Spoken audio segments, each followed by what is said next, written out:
Friends, talk about the mother of all distractions. Today, a federal judge condemned Donald Trump and Pam Bondi's Department of Justice for their conduct in the Epstein litigation, filing those motions to unseal the Epstein and Ghislaine Maxwell grand jury transcripts, with the judge saying that DOJ was using, quote, demonstrably false reasoning and was creating a, quote, diversion, and adding that there's no there. So, Donald Trump needs another diversion. What does he do? He sends soldiers into the streets of Washington, D.C., and seizes control of the local city police department, the D.C. City Cops, MPD, the Metropolitan Police Department. They were my partners in local crime fighting for decades when I was a prosecutor in Washington, D.C. But guess what? We will not be distracted. So let's talk about that federal judge's condemnation of Donald Trump and Pam Bondi's Department of Justice, because justice matters.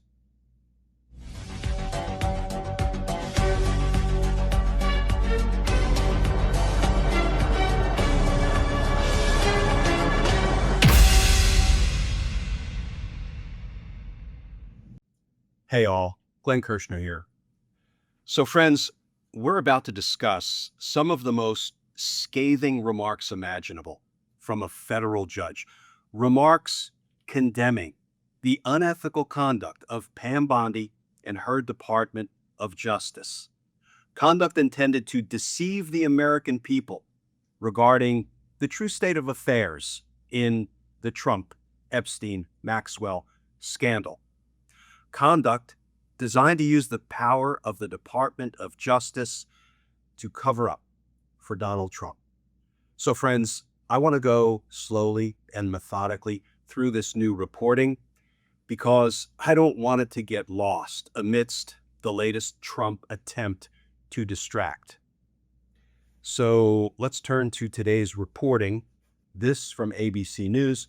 Judge rejects Trump administration's request to unseal grand jury testimony in Ghislaine Maxwell case. And that article begins, a federal judge in New York has denied the Trump administration's motion to unseal grand jury testimony from the criminal case against Jeffrey Epstein associate Ghislaine Maxwell. The Trump administration has been seeking to release materials related to the investigation into Epstein, the wealthy financier and convicted sex offender who died in jail in 2019, following the blowback it received from MAGA supporters after it announced last month that no additional files would be released. Maxwell, a longtime associate of Epstein, is currently serving a 20-year prison sentence for sex trafficking and other offenses in connection with Epstein.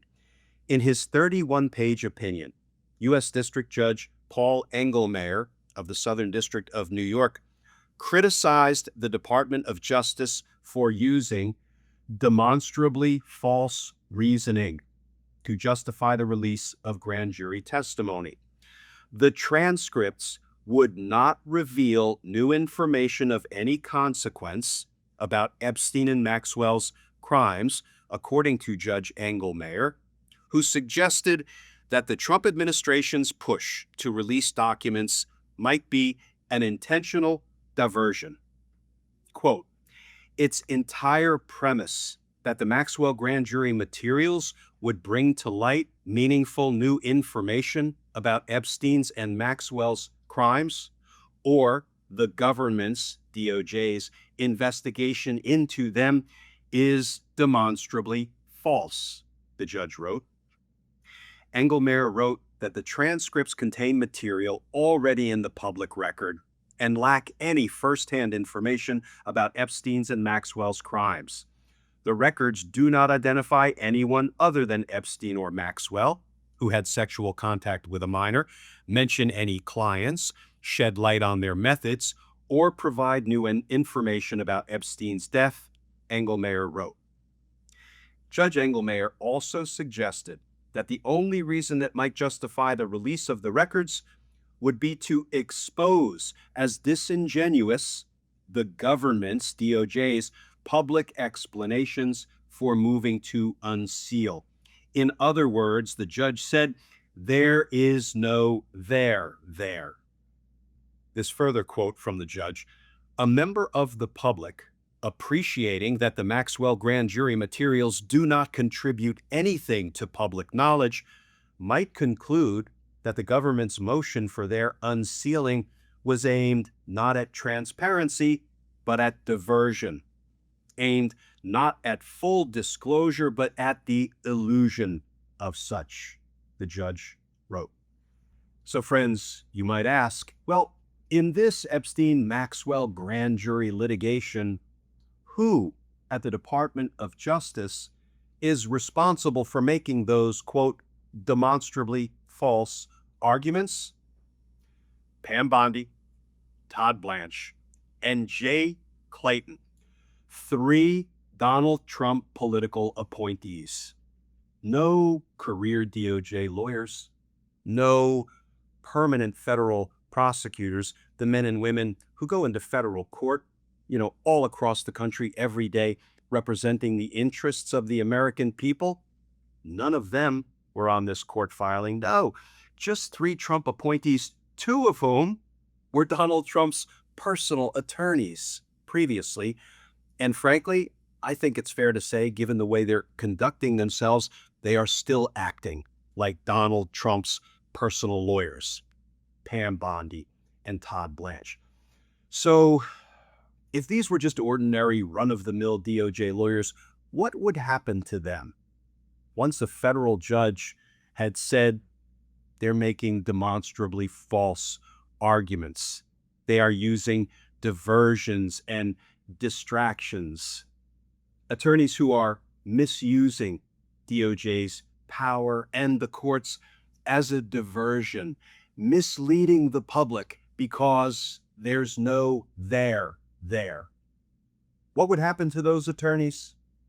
Those attorneys would be referred to their state bar, the state in which they are licensed to practice law, referred for an ethics investigation and possible sanctions, up to and including potentially being disbarred. That's what should happen to attorneys who make demonstrably false arguments to a court. You know why? You know why. Because justice matters. And friends, I also want to talk about Donald Trump's latest attempt to distract the American people from this scathing rebuke, the ongoing cover-up of the Trump Epstein-Maxwell scandal. And I'll be talking about that in another video, either later today or early tomorrow. But right now, I just want to let this story sit, because this is what Donald Trump is trying to distract the American people from by, deploying troops to the streets of our nation's capital and claiming he's going to seize control of the local police department and goodness knows what else. But let's remain focused on a scandal that seems to have legs like no other Trump scandal. That is the ongoing cover-up of the Trump Epstein-Maxwell scandal, which, has got his MAGA supporters up in arms, which has Republicans in Congress bucking Donald Trump's desire to stop talking about it. Let's just let this one sit for a minute. And as always, friends, please stay safe. Please stay tuned.